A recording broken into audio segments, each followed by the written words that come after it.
okay, can we not walk in front? Can we not walk in front? But now you're still doing it. Okay, serious? Oh, you're going to be every one of my examples today. Yeah, okay, that everybody, the whole world is going to know you. What's your name again? Alyssa. Okay, Alyssa, you're all my examples. So, like, oh.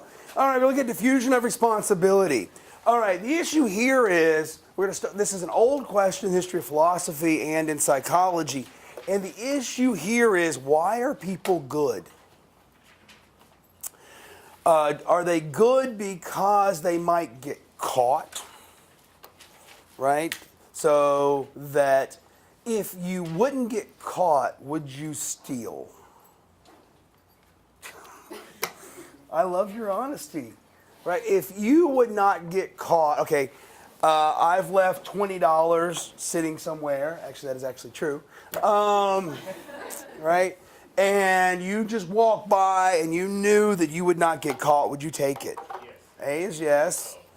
Well, yeah, I appreciate your honesty. Do we know it belongs to you? What? No, you don't know it belongs to me. You just walk out. You don't know it belongs to me. But if you do happen to find a 20 anywhere for the next couple of years, it's mine.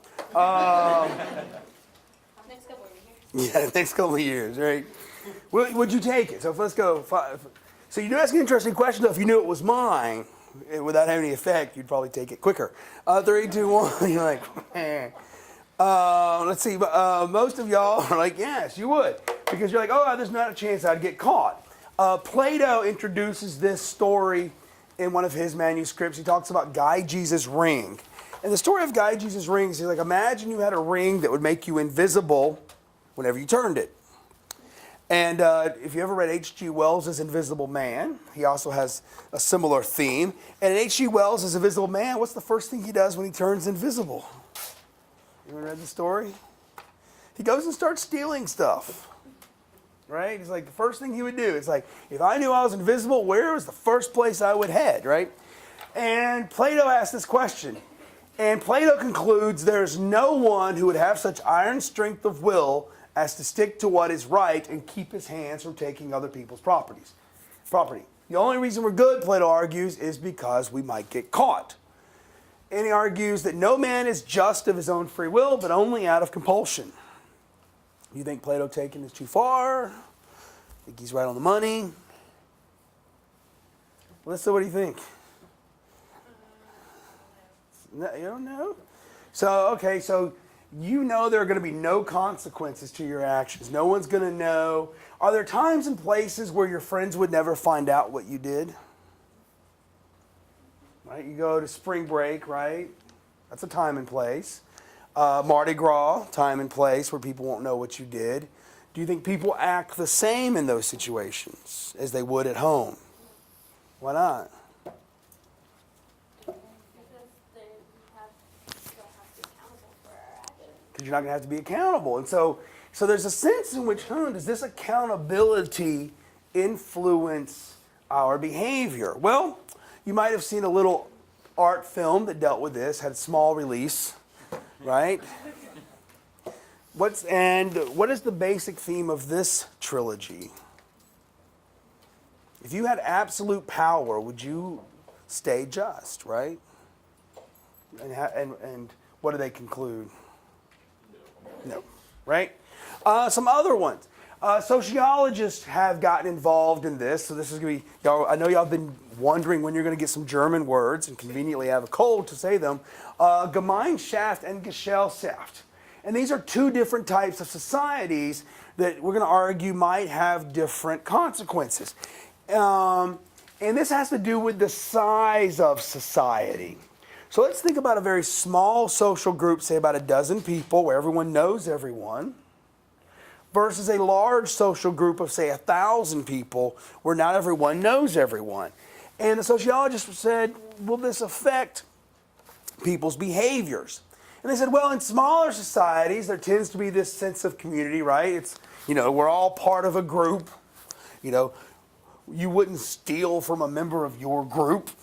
There's a sense in which we're all in this together, right? There's, I know you, you know me. If I do something, you're there to hold me accountable. What about in a larger group? like your high school or UAB. Right? You're at a football game or a basketball game. There's this, like, what your actions, no one will know about them. Do you still have the same? Or let's not say that you're not at a football game or basketball game. You're just out and you're going to be in Fultondale where you know no one. Are you going to behave the same way? Byron says he would, even though he did mention he would steal, so he would always steal, apparently, is the conclusion we should draw. Right? I mean, but okay, so, okay, one way to think about this is I'm going to contrast this with Gesellschaft. So in a Gemeinschaft, right, if we're all part of the same social group, right, and I'm interested in some woman, and we're all part of the same social group, what might I do to get information about her? Ask her friends, right? But in a large community like Birmingham, can I do that? Well, I mean, or if it's a small social group and I'm interested in hiring Russell here, right? If it's a small community, I know Russell. Did anyone come from a small town? Right? So what's one of the characteristics in a small town? Like you want to hire Russell, what might you do? Yeah, you're going to ask friends about Russell. You might even know Russell's family. I might go, oh, yeah, he's one of them. I'm drawing a blank on your last name. McKinney. Oh, he's one of the McKinneys. I remember his granddad. Whatever. And people do that in a small town. I lived in a small town for a while, and just everyone knew everyone, and they knew who their family was. And like, oh, you don't want to mess with those McKinneys, whatever, right? So that's the small town. Is I can just ask about Russell, and I might know his family, or if we're interested in his sister, we might know her. But in a large group, we have contracts, we have rules, credentials. Oh, if you want to know what's going on in modern education, it's this right here. We live in a large society where I don't know you. And so when you apply to a graduate school, what I'm interested in, what are you paying for really right now? No, not just the diploma. But right, think of this. Let's say you were just interested in social psychology. You could do the teaching company. You could buy a textbook, right? Why not do that? Because the connection doesn't have the same weight. So one thing you might wonder is connections, right? So like you're going to meet people all around, but same weight. What does that mean? Like when I'm saying that, like if I try to apply to grad school, like, hey, I know the material, but I didn't get a piece of paper. But We're telling you that I do know the material. Yeah, I didn't get a piece of fancy paper from somewhere saying you did this. Yes, we want the credentials. And even more, I mean, as Alex is having, or our director of photography is having right now, I love that they gave them those titles, right? We want to have credentials, but they want credentials plus. So now it's like, did she do the work, and can you say anything personal about her? But this is what you're paying for at UAB. You're paying for credentials. That you can go somewhere and say, I not only learned the material, I can prove I did. Right? So this is this Gemeinschaft versus Gesellschaft situation that we're interested in. So the Gemeinschaft is the small group, and the Gesellschaft is the larger one. And you can see this at work, like where if we don't know the people, we need credentials. Right? I have to go somewhere and say, oh, I'm not just X. I can give you my bona fides. Any questions about this distinction? The Gemeinschaft. Think of it as this is part of mine, right? If I'm in a small group, right, it's mine. Like you have your group of friends, every one of them knows each other. Versus Gesellschaft is this large group. You might need, think of it as like if you're one of your friends wanted to borrow money, you can go, oh, it's a friend of a friend, here's the 20. Versus a Gesellschaft, I'm going to need some references. I'm going to need some proof, some verification of who you are. All right? So these two types of groups seem to matter because research suggests, and there's not an easy way to phrase this, but research suggests that invisibility, and invisibility, we're going to use in a broad sense. Invisibility can mean being in a Gesellschaft, a large group. It can also mean no one knows who you are. Invisibility can mean you go to the bathroom and no one's in there with you. Do you wash your hands? Right? I mean, think about this though. No one's in there to verify, and people aren't sniffing hands anymore. You ask a couple of times, can I sniff your hand? And suddenly you're weird, right? But let's say I wanted to, encourage hand washing. And research suggests that if you're invisible, more passive, we're going to see what passive here means in a second. Amoral, all I mean to say is we don't tend to really act in accord with social norms.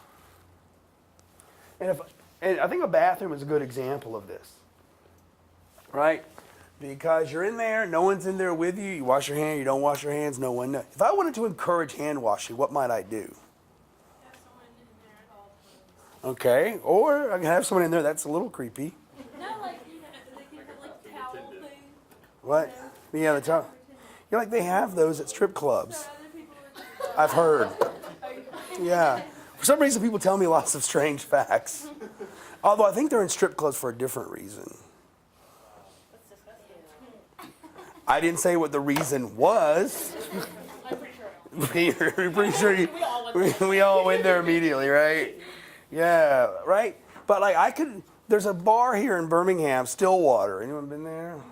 Like, anyone know what they do that sort of encourages hand washing? They have the bathroom, they have the sink outside. So you're standing in line here, there's a line forming for the bathroom. You come out of one of them. Guess what you're gonna do? Yeah, you're not going by this phalanx of people not having washed your hands. I want you to know the kind of person I am. My friend's like, I'm going to Stillwater. I'm like, can you take a picture of their sinks for me? That's what it's like to be my friend. 'Cause I'm sure they were there like, why am I doing this? So we're going to look at some examples of this invisibility in action. I love that now wherever these lectures go, someone's going to have a picture of the Stillwater sinks. They should give me something for free. Yeah. Is this as if, like, they're, like, in the absence of religion? So, like, if maybe someone would not consider themselves invisible because they think God's watching them? So that might be one example. If I'm like I'm not being watched, then I might be. Yeah, you could think about if you don't have a sense of divine, but people who don't have a religion still have a code of ethics, and they're watching, right? I mean, and not all religions have that the gods are omniscient. Like there's these beautiful passages in the Iliad where they have like Zeus will fall asleep, and while he's asleep, Athena's off doing something. They even have where they'll drug each other so they're not paying attention. So not every religion has this idea that the gods are everywhere.